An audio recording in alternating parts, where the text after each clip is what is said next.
Bonjour les élèves, regardez ici, on va passer à une leçon de grammaire. La phrase impérative. A. Emprunter le passage pour piétons quand on veut traverser la route. B. Respectons le code de la route. C. Ne traversez pas quand le feu est vert. Regardez ces phrases, par quel signe de ponctuation se termine-t-elle? Regardez, on a la première phrase, elle se termine par un point. Pour la deuxième phrase, B, on a un point d'exclamation. Pour la phrase C aussi, on a un point d'exclamation. Regardez les verbes en couleur. Est-ce qu'ils sont précédés d'un pronom? Regardez ici, pour le premier verbe, on a emprunté. Pour le deuxième verbe, on a respecté. Et pour le troisième verbe, on a traversé. Regardez ces verbes-là en couleur. Est-ce qu'ils sont précédés par un pronom personnel?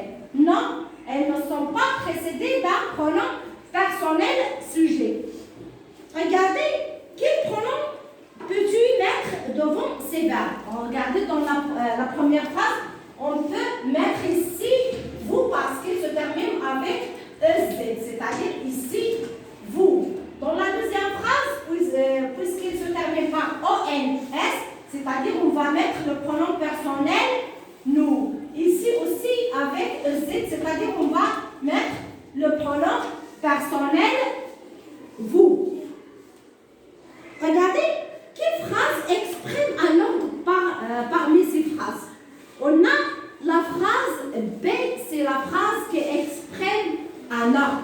On dit ici, elle exprime un ordre. Regardez pour la phrase A. Qu'est-ce qu'elle exprime la phrase A? Empruntez le passage pour piétons quand vous traversez la route. Ici, elle exprime un conseil. Regardez pour la dernière phrase, ne traversez pas quand le feu est vert. Ici, on a une interdiction.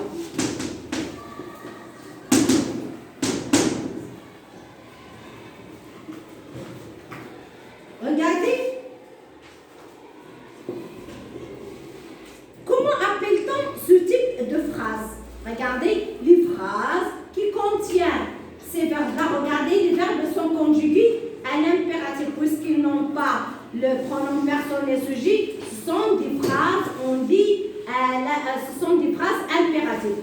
Qu'est-ce que ça veut dire une phrase impérative? On a dit que la phrase impérative, c'est une phrase qui manque du sujet et qui se termine à l'écrit par un point ou bien un point d'exclamation. On met souvent le point d'exclamation lorsqu'on a l'insistance. Regardez, on va passer à je retiens. La phrase impérative exprime un ordre comme dans la phrase B ou un conseil comme dans la phrase A. À la forme négative, toujours, elle exprime une interdiction comme dans la phrase C. Ici, elle exprime un ordre comme dans la phrase B. On va mettre une autre couleur.